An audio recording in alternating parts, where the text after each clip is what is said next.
Social media हो या फिर टीवी हो, लगातार ये चर्चा जोरों पर है कि अगर अशोक गहलोत राजस्थान से दिल्ली आते हैं तो कमान सचिन पायलट के हाथ में आने वाली है, क्योंकि सब्र सचिन पायलट में बहुत है और आपके सब्र का इम्तिहान भी हो गया, अग्नि परीक्षा भी हो गई। अब क्या मुकाम पे आने वाले?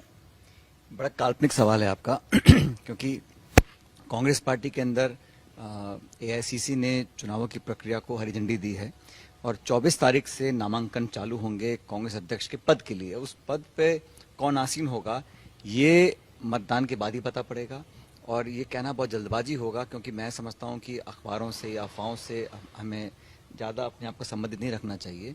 लेकिन चुनाव हो रहा है, लंबे समय के बाद होगा, क्योंकि जब पहले भी चुनाव होते थे वहां पे चुनाव यूनानिमस होता था। अगर सोनिया गांधी जी लड़ती थी तो उनको अनअपोज्ड चुनाव जीत जाती थी, राहुल जी भी चुनाव जीते अनअपोज्ड। इस बार भी देखते हैं कौन नामांकन भरता है। बहरहाल जो भी हो, लेकिन एक लोकतांत्रिक प्रक्रिया से अगर पार्टी गुजरती है तो मजबूती उसमें आएगी और मैं समझता हूं कांग्रेस ही एकमात्र ऐसा पॉलिटिकल पार्टी होगी जो इस तरह के चुनाव करा सकती है। भाजपा में चुनाव होते हैं नहीं होते पता ही किसी को नहीं है। अब नड्डा जी अध्यक्ष बने हैं, कैसे बने हैं, कब नामांकन हुआ, कब मतदान हुआ, किसी को मालूम नहीं है। तो ये जो प्रक्रिया है ये बहुत सार्थक है, एक प्रशंसनीय है और मुझे लगता है कि इससे एक अच्छा बल कांग्रेस पार्टी को ग्रास रूट्स पर मिलेगा। जहां तक आपने राजस्थान की बात करी राजस्थान में कांग्रेस की सरकार है और 2013 में जब हमारी सरकार लास्ट टाइम थी तो चुनाव के पश्चात हम सिर्फ 21 सीटों पर सिमट गए थे। उस समय मुझको अध्यक्ष राहुल जी ने बनाया था और हम सब ने मिलकर काम किया, उसमें सरकार हमारी बन गई। अब पिछले 30 सालों में एक परिपाटी बन गई है कि 5 साल भाजपा 5 साल कांग्रेस, और आम व्यक्ति भी सोचता है कि अब तो बारी अगली पार्टी की है। इस परिपाटी को तोड़ने के लिए हम लोगों को अपनी और मेहनत करनी पड़ेगी और मैं विश्वास मुझे है कि हम अगर सही कदम उठाएंगे, अच्छी मेहनत करेंगे तो दोबारा चुनाव जीत सकते हैं। ये हम सबका एक सामूहिक ऑब्जेक्टिव है। अभी भी आपको लगता है देर नहीं हुई है? बात देर सवेर की नहीं है, बात तो सरकार हमारी है, क्योंकि कहा जा रहा है बहुत एंटी इनकम्बेंसी है राजस्थान। नहीं, ऐसा नहीं है, लेकिन जैसे मैंने कहा लोगों की प्रवृत्ति बन जाती है कि 5 साल अब कांग्रेस का शासन खत्म होने वाला है तो भाजपा आएगी। उस माइंडसेट को बदलने के लिए हमें कुछ अलग हटके करना पड़ेगा और मैंने सुझाव अपनी लीडरशिप को दिए हैं, उस पर उन्होंने कुछ कदम उठाए भी हैं और आने वाले समय में 12 महीने तक अगर हम लगकर मेहनत करेंगे सत्ता और संगठन तो हम चुनाव जीत सकते हैं। और मैं बार बार कहता हूं कि कांग्रेस को राज्यों में चुनाव जीतना बहुत जरूरी है।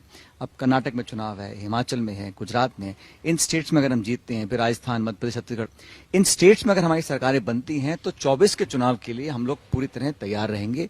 स्टेट से लीडरशिप बनती है, स्टेट से लोगों को अंदर विश्वास पैदा होता है और लोकसभा का जो चुनाव है वो एक परसेप्शन का चुनाव भी होता है।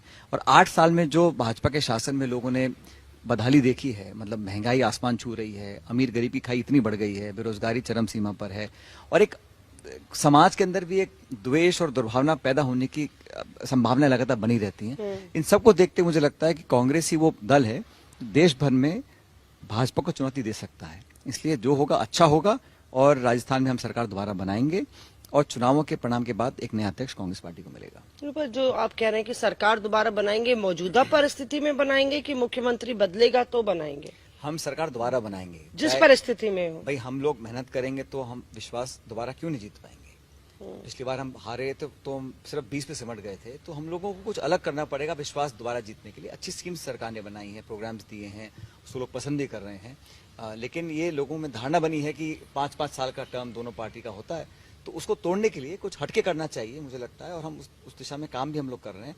लेकिन अभी देखिए 12 महीने बाद मुझे लगता है कि हम लोग कामयाब रहेंगे।